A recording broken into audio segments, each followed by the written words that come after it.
Welcome back. You're still watching Easy Friday right here on KBC Channel 1. Remember, the hashtag is Easy Friday at KBC Channel 1, at Shiksha Aurora and at Freddie Nimuli. Talk to us.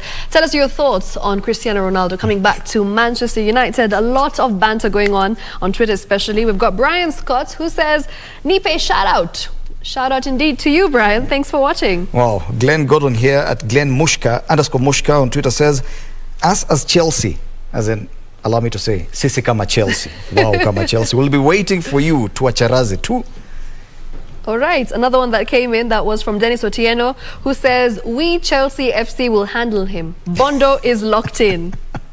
And at DJ49, he says, so you've been a United fan all this year, that must be for you. Yeah, it is. Chini ya maji. Chini ya waters.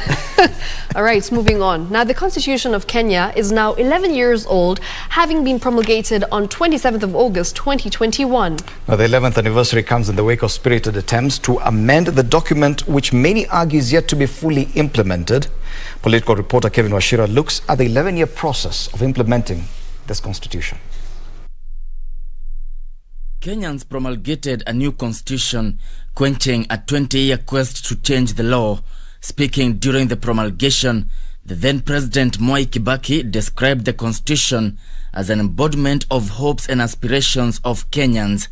The then Prime Minister Raila Odinga, who in previous years was a key participant of the Second Liberation, described the new constitution as a new chapter of freedom, fairness and equity in the history of Kenya. This new constitution is an embodiment of our best hopes, aspirations, ideals and values. Today, we close a long chapter in our history.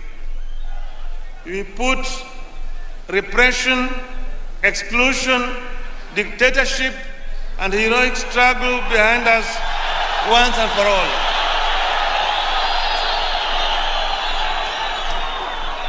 We have opened a clean new page in our book.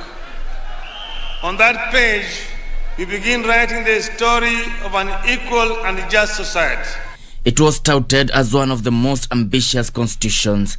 The new dispensation brought devolution that introduced 47 county governments and sharing of functions and resources between the two levels of government, the independent commissions, separation of powers among the three arms of government, equalization fund for the marginalized areas, and the Bill of Rights, among other benefits.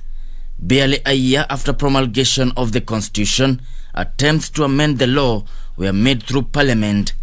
The 10th Parliament attempted to amend the Constitution's 2/3 gender rule requirement for Parliament but failed. To this day, Parliament is yet to comply with the Constitution's 2/3 gender rule requirement, nor has it legislated how the requirement will be achieved.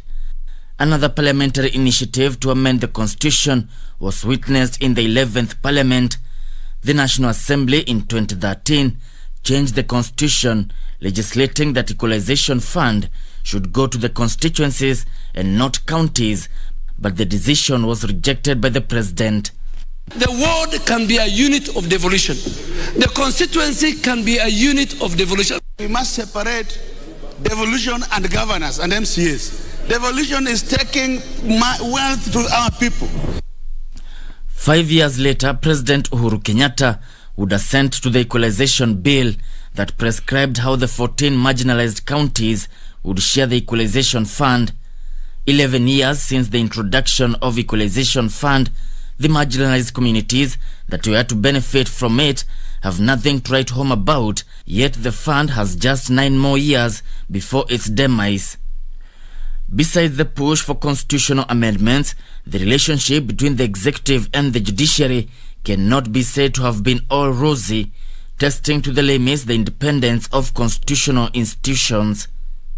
But it is during the 12th Parliament that Kenyans have witnessed a solid spirit from the political class to amend the Constitution through the Building Bridges initiative.